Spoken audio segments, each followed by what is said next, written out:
I'm a second-generation American. My folks are first generation. My grandparents came over with so many other Eastern European Jews in the late 1800s, early 1900s. My folks were very, very proud Jews. They're steeped in the history and the culture and the values. I went through 12th grade religious school, had Hebrew tutoring at home. Dad thought that extra Hebrew was important. And they were generous people, generous of their time and their resources.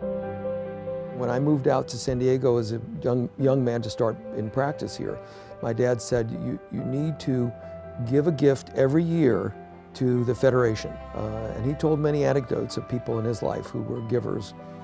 So I had a very, very, very strong example of that in my own family. After finishing my pediatric residency in Pittsburgh, and it was just too cold, and I found a very good pediatric job out here. Shortly thereafter, went to a wedding in Philadelphia and met my wife, Gail. We dated long distance for about a year, got engaged, and then got married, and Gail moved out here. We very quickly affiliated together with the synagogue. Gail was very involved as a lay leader in that congregation for many years, and I was also very involved in music there.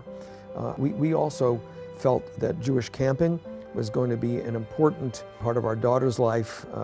I had grown up in Jewish camping, and Gail had as well, and we felt that that's a transformational experience for kids and really helps to cement Jewish identity for life.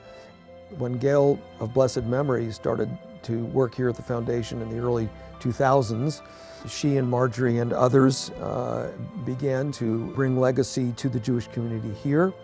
And I learned a lot about what this all meant in being at Gail's side as she worked on this.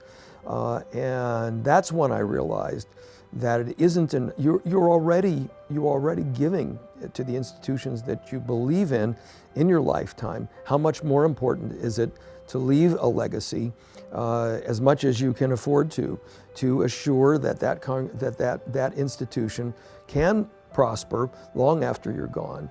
And in the process of doing that, it's also defining how you want to be remembered. And I don't mean that from an egotistical point of view, my name on a building, far from it. But I think that we all have to face death. And I think that when we realize that our memories will go on in terms of the organizations and the institutions that we endow, that's very comforting and very motivating. Those of us who can need to do what we can to assure the survival of the institutions, both secular and Jewish, that we believe ought to survive.